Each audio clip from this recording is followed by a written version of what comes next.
नमस्कार, आपका अखबार के YouTube चैनल पर आपका स्वागत है। मैं हूं प्रदीप सिंह। आज बात करेंगे पश्चिम बंगाल की। पश्चिम बंगाल में जो घटनाक्रम है, आपको अब तक खबर मिल गई होगी कि मुकुल रॉय जो भारतीय जनता पार्टी के राष्ट्रीय उपाध्यक्ष थे, वो पार्टी छोड़कर तृणमूल कांग्रेस वापस चले गए। कांग्रेस से निकले, तृणमूल कांग्रेस बनाई, तृणमूल कांग्रेस से निकले भारतीय जनता पार्टी में आए, भारतीय जनता पार्टी से निकले फिर तृणमूल कांग्रेस में चले गए। तो इस पूरे घटनाक्रम का मतलब क्या है?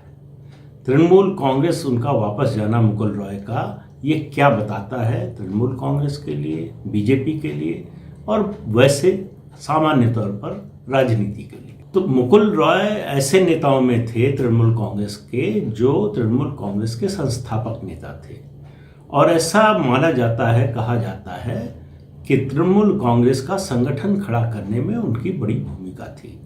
तृणमूल कांग्रेस की राजनीतिक और चुनावी रणनीति बनाने में उनकी अहम भूमिका थी। बीजेपी की नज़र उन पर थी। वो तृणमूल कांग्रेस में असहज हुए। असहज क्यों हुए? जब ममता बनर्जी ने अपने भतीजे अभिषेक बनर्जी को आगे बढ़ाना शुरू किया। उनको लग रहा था कि वो पार्टी में नंबर 2 हैं। वो नंबर 2 से 3 की हैसियत में चले गए, जो उनको मंजूर नहीं हुआ और बीजेपी में उनको अपॉर्चुनिटी दिखी। लेफ्ट में जा नहीं सकते थे, कांग्रेस में जाने का उनका कोई मतलब नहीं था, जो स्थिति है पार्टी की। तो एक ही विकल्प था, भारतीय जनता पार्टी। तो 2017 में, यानी विधानसभा का जो चुनाव हुआ पिछला 2016 का, उसके लगभग 1.5 साल बाद सितंबर 2017 में वो भारतीय जनता पार्टी में शामिल हो गए। और याद रखिए, 2016 के विधानसभा चुनाव के बाद ही ममता बनर्जी ने अभिषेक बनर्जी को अपने राजनीतिक उत्तराधिकारी के रूप में आगे बढ़ाना शुरू किया। तो ये एक तो कारण ये सबसे बड़ा था। दूसरा, देखिए, बहुत से नेताओं का जो कांग्रेस से आए हैं या क्षेत्रीय दलों के हैं, उनकी नज़र इस बात पर भी रहती है कि वो अपने परिवार के, खासतौर से बेटा या बेटी है, उसका राजनीतिक भविष्य कैसे सुधारें। इसकी बात आगे करते हैं। अभी मुकुल रॉय आ गए बीजेपी में, तो और ये याद रखना चाहिए कि मुकुल रॉय को इस हालत में बीजेपी ने लिया कि वो नारदा और शारदा दोनों जो घोटाले हैं, नारदा जो स्टिंग ऑपरेशन था जिसमें कैश लेते हुए टीएमसी के नेता दिखे, और शारदा जो चिटफंड घोटाला था उसमें, दोनों में उनका नाम था। दोनों की जांच चल रही है। 4 साल भाजपा में रहे, लेकिन वो जांच बंद नहीं हुई, जांच अभी जारी है। एक बात थी। अब भाजपा ने लिया उनको और उनका उपयोग किया टीएमसी से लोगों को लाने में। उनके जो करीबी लोग थे, जिनके बारे में वो जानते थे कि ये असंतुष्ट हैं, नाराज़ हैं, या किसी वजह से इनको साइडलाइन किया गया है टीएमसी में, ऐसे लोगों को वो बीजेपी में लेकर आए। और बड़ी संख्या में लोग, केवल मुकुल रॉय ही नहीं लाए, और लोग भी थे, लेकिन मुकुल रॉय की बड़ी भूमिका थी। और जाहिर है कि चूंकि टीएमसी में रहे थे, इतने बड़े पद पर रहे थे, जनरल सेक्रेटरी रहे, केंद्र में मंत्री रहे, ममता बनर्जी के खास थे। उन्होंने जब छोड़ा रेलवे मंत्रालय का पद, तो उसके बाद जो है दिनेश त्रिवेदी बने। उस दिनेश त्रिवेदी से नाराज हुई तो उनको हटाकर मुकुल रॉय को बनाया। तो ये सब जो है घटनाक्रम को जानते हुए भी बीजेपी ने उनको लिया, क्योंकि बीजेपी के पास वहाँ पर, मतलब पश्चिम बंगाल में, स्थानीय नेतृत्व नहीं था। जो था, जो उनके सबसे बड़े नेता हैं दिलीप घोष, जो प्रदेश अध्यक्ष भी हैं, वो भी राजनीति के लिए, या कहें मतलब इलेक्टोरल पॉलिटिक्स के लिए नए। तो बीजेपी को ऐसे चेहरों की ज़रूरत थी जो वहाँ की राजनीति में, जिनकी पहचान हो, जिनकी पकड़ हो राजनीति पर। भले ही जनाधार हो न हो, वो एक अलग विषय था। जनाधार वाले लोग भी चाहिए, और इस तरह के लोगों की भी राजनीति में ज़रूरत होती है। एक कहावत है कि बोया पेड़ बबूल का तो आम कहाँ से होए। तो तृणमूल कांग्रेस से जिस तरह से थोक में बीजेपी नेताओं को लेकर आई और उम्मीदवार बनाया, उनको तुरंत टिकट दे दिया गया, उसका यही नतीजा होना था।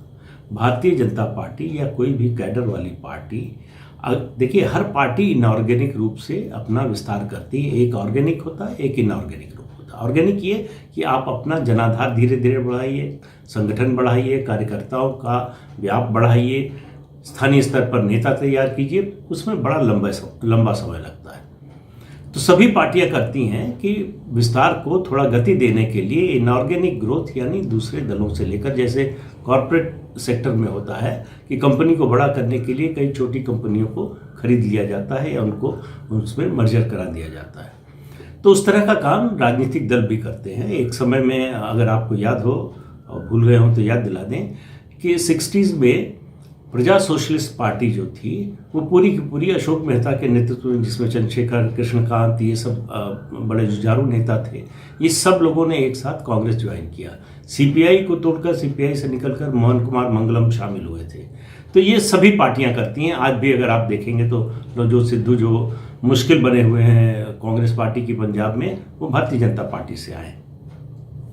तो इस तरह की मुश्किलें और इस तरह की ग्रोथ झटका खाने की बात भी पार्टियां करती हैं, लेकिन कैडर वाली पार्टी को निश्चित रूप से ये देखना चाहिए कि ये व्यक्ति हमारी विचारधारा से तालमेल बिठा सकता है कि नहीं। पहले तो नहीं था, तो होता तो पहले ही होता पार्टी में, लेकिन संभावना क्या है, उसकी सोच क्या है। वो सार्वजनिक रूप से जो बोलता है वो अलग चीज़ है, क्योंकि वो जिस पार्टी में है उसी की भाषा बोलेगा, उससे जो कहा जाएगा वही बोलेगा। तो इसलिए उसको दरकिनार करके निजी रूप से, व्यक्तिगत रूप से उसकी सोच क्या है, विचारधारा क्या है, इन सब बातों को जांचना जरूर चाहिए। अब ये बात इसलिए नहीं कह रहा हूं कि मुकुल रॉय आए और चले गए, तो बीजेपी के लिए ये बहुत झटका है। इसके बावजूद कि मुकुल रॉय अपनी जिंदगी में पहली बार चुनाव जीते हैं, और चुनाव जीते हैं भारतीय जनता पार्टी के टिकट पर। इससे पहले न वो कभी विधानसभा का चुनाव जीते, न लोकसभा का चुनाव जीते। राज्यसभा में उनको ममता बनर्जी ने भेजा था, उसी से वो मंत्री भी बने थे। तो वो चुनाव पहली बार जीते, लेकिन उनके लिए ये ज़्यादा महत्वपूर्ण बात नहीं थी। दो घटनाएं और हुई। जैसे उनको तृणमूल कांग्रेस में समस्या हुई अभिषेक बनर्जी के आगे आने से, उससे बहुत ज़्यादा समस्या उनको हुई जब शुवेंदु अधिकारी उनसे आगे निकल गए बीजेपी में। शुवेंदु अधिकारी को जब तृणमूल में थे मुकुल रॉय, तब भी पसंद नहीं करते थे। बीजेपी में आ गए, उनको नंदीग्राम से टिकट मिला, उन्होंने ममता बनर्जी को हरा दिया। अब मास बेस वाले नेता हैं, ऐसे नेता की बीजेपी को ज़रूरत थी। बीजेपी ने उनको विपक्ष का नेता बना दिया विधानसभा में। ये बात मुकुल रॉय के गले नहीं उतरी। उनके मन में आकांक्षा रही होगी कि अगर बीजेपी जीतती है तो मेरा मुख्यमंत्री पद बनने का दावा होगा। तो बीजेपी जीती नहीं तो वो दावे की तो बात छोड़ दीजिए। चूंकि मुकुल रॉय इस बार विधानसभा का चुनाव जीत गए थे, विधानसभा में, उसी विधानसभा में बैठना पड़ता उनको शुवेंदु अधिकारी के पीछे। वो अपने को वरिष्ठ मानते हैं, ज़्यादा बड़ा नेता मानते हैं, थे भी, तृणमूल में भी थे और बीजेपी में भी शुवेंदु अधिकारी की तुलना में थे।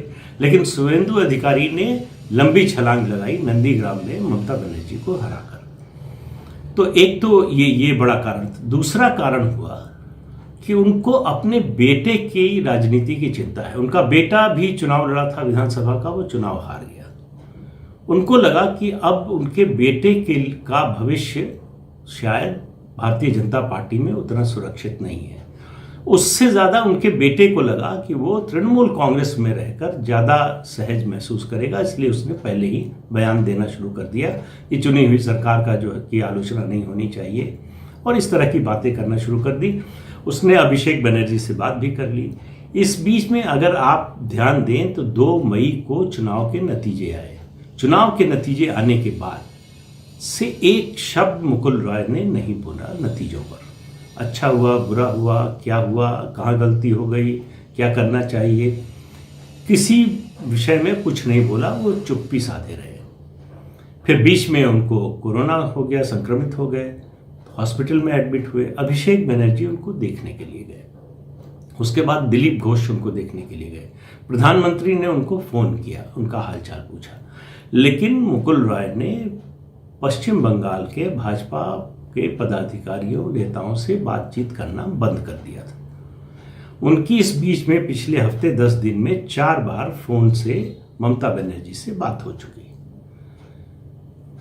तो और ममता बनर्जी ये चाहती थी, ये याद रखिए, जुलाई 2020 में भी इस बात की बड़ी संभावना व्यक्त की जा रही थी, आशंका व्यक्त की जा रही थी कि मुकुल रॉय बीजेपी छोड़कर जा सकते हैं तृणमूल में वापस।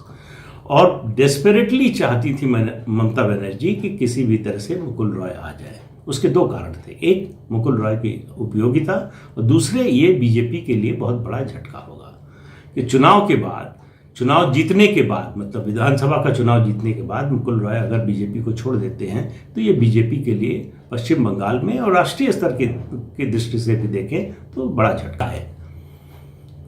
तो ये झटका तो बीजेपी को लगा है और जोर का झटका धीरे से नहीं, जोर से ही लगा है। तो क्या बीजेपी इसके बाद संभलेगी? क्या बीजेपी इससे कोई सबक सीखेगी? क्योंकि देखिए, मुकुल रॉय का जाना ये बड़ी बात नहीं है। मुकुल रॉय को इतना सम्मान मिला भारतीय जनता पार्टी में, बाहर से आए लोगों में शायद ही कोई ऐसा हो जो राष्ट्रीय उपाध्यक्ष इतने कम समय में बन गया हो। तो 4 साल तक पार्टी में रहने के बाद अब आप देखिए, अंतर देखिए। 2015 में हेमंत बिस्व शर्मा आए, 2017 में मुकुल रॉय आए। हेमंत बिस्व शर्मा लगातार 5-6 साल तक पार्टी के लिए लगे रहे। असम में पूरे नॉर्थ ईस्ट में भाजपा को खड़ा करने में उन्होंने बड़ी भूमिका निभाई। 2016 में पार्टी जीत गई असम में, तो उसमें उनकी भूमिका थी, लेकिन पार्टी ने कहा कि अभी मुख्यमंत्री नहीं बनाएंगे, तो नाराज नहीं हुए।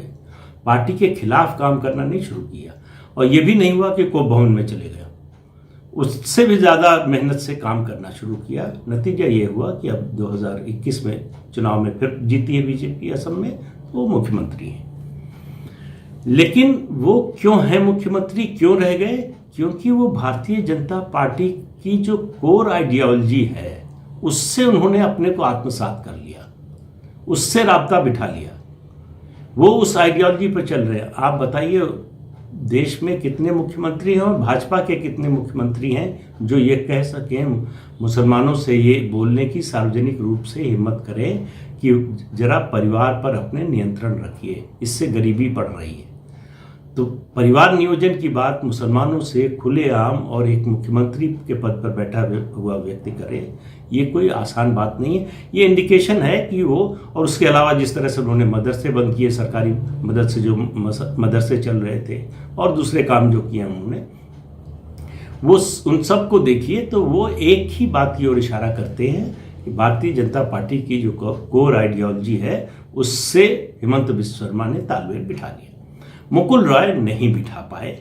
ये उनके पिछले, अगर आप 4 साल के बयान और क्रियाकलाप देखें उससे भी लगता है। पहली नज़र में मुझे तो लगता है कि भारतीय जनता पार्टी को लेना ही नहीं चाहिए था उन्हें, जिस पर भ्रष्टाचार के ऐसे आरोप लगे हों, जिसके बारे में भारतीय जनता पार्टी आरोप लगाती रही हो। 4 साल पार्टी में रहने के बाद भी उन पर से आरोप हटे ना हो, मामला खत्म ना हुआ हो। तो ये होना था। कब होना था ये पता नहीं था, लेकिन ये होना था और ये हुआ। ये भारतीय जनता पार्टी के लिए एक बहुत बड़ा सबक है। ये सबक है कि जब आप इनऑर्गेनिक ग्रोथ के लिए जाते हैं, दूसरी पार्टियों से नेताओं को लेते हैं, तो थोड़ा ठोक बजा कर लीजिए। ऐसे थोक भाव में लेंगे तो वो बाढ़ के पानी की तरह है। बाढ़ का पानी आता है बाढ़ के साथ और चला जाता है, और फिर पीछे जो है बहुत सारा कूड़ा करकट गंदगी भी छोड़ कर जाता है। तो ये राजनीतिक दलों के लिए, चूंकि भारतीय जनता पार्टी इस समय देश की सबसे बड़ी पार्टी है, इसलिए उसके लिए सबसे बड़ा सबक है, लेकिन दूसरी पार्टियों के लिए भी सबक है, अगर सीखने को तैयार हो तो। आज के अंक में बस इतना ही।